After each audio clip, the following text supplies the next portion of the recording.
a couple of ways to attack that question, or plan a response, I think might be a more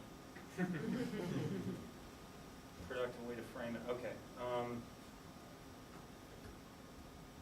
There is a directive mechanism that's saying, hey, this is what we're doing. But we know that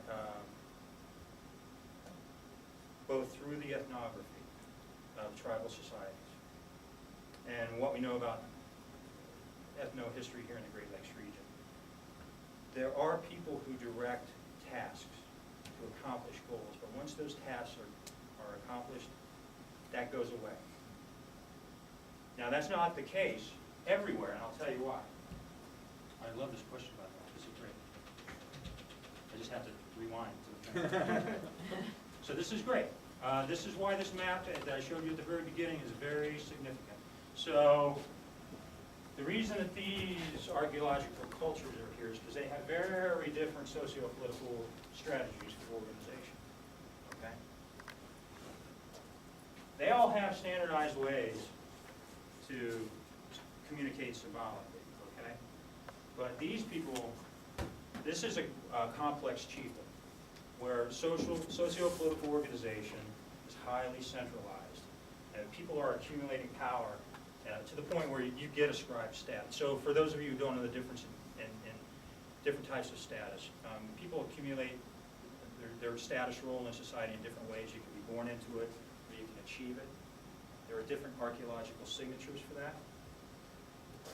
So, for example, if you hit an archaeological site and you see a baby that has elaborate mortuary treatment dedicated to it in a grave context, that's a trigger to us as archaeologists to say, hey, hold on, this is ascribed status. This baby hasn't done anything to accomplish. So, you know, that's a different socio-political model. That's going on down here. We have no evidence for that here at all. So it feeds into your question. We get the same kind of signature through symbolic communication, through the pots, but we don't get it through mortuary evidence, that kind of thing. So you need some other mechanism to account for it. Well, I guess what I don't understand is why that wouldn't be significant of the growing political power of the Middle Mississippian culture over the Spring Wells culture, since that's one way that style is transmitted, is when another political rival becomes increasingly more powerful. That is true. Well, so that's part of what my discussion that I touched on here, it makes it into my conclusion chapter of my dissertation, is that these people in these communities are communicating with each other in similar ways. You're getting standardized styles across large areas, but you're getting different political structures associated with those groups. In all of these other cases, except the Mississippians, probably tribal. But the reason that they're doing that is, you're right, it's a political response to what's going on in the region. It absolutely is, which people don't really frame it that way. When you look at the literature, a lot of these changes in social structure, economy, mortuary treatment are often attributed to the environment, for example. And that was never a very satisfying explanation. Is there any evidence that Middle Mississippian pottery styles are actually diffusing up into this area? They make it up here, but not in any, at this time, they're not incorporated into the stylistic repertoire. They make it up here, but it's rare to find. Well, you know, so if you're down here, you'll find, in southwestern Michigan, you'll find it, not in the study area here. And I actually, in my mind, what I think is happening, Dr. Stevens, a lot of it has to do with the river network. They're riverine focused, and so they're traveling along those routes, and that's why you're seeing these diagonal transmissions in this social network in terms of the style. I just think we've got a powwow coming on campus.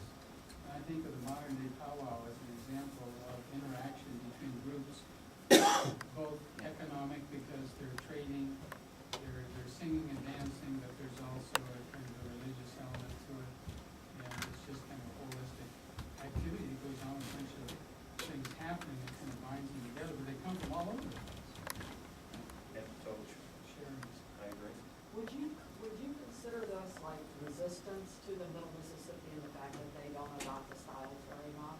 that they're gathering in groups. I look at it more like, when you see this kind of, if you're not familiar with Mississippian archaeology, if you've been to the St. Louis area, and you've seen Cahokia, it's a national park, it's a World Heritage Site actually, and it's huge mounds. Those were the Mississippians. My thought is that when you get people that pumped up about themselves, the people around you have to react, even if they're not organized in a state level society like arguably Cahokia is. But they're going to do something. So that's One possible interpretation of aggregation is political reaction to their Right. influence. Right, and nothing happens in a vacuum, and so many of you may have, at this time, the Iroquois are over here doing their thing, but at some point the research, the map ends, it has to, it's in the book. So, Anyway, well, a class is coming in 5 minutes, so we have to end, sadly. Okay, I'm happy to talk with anybody offline, thank you very much for your time.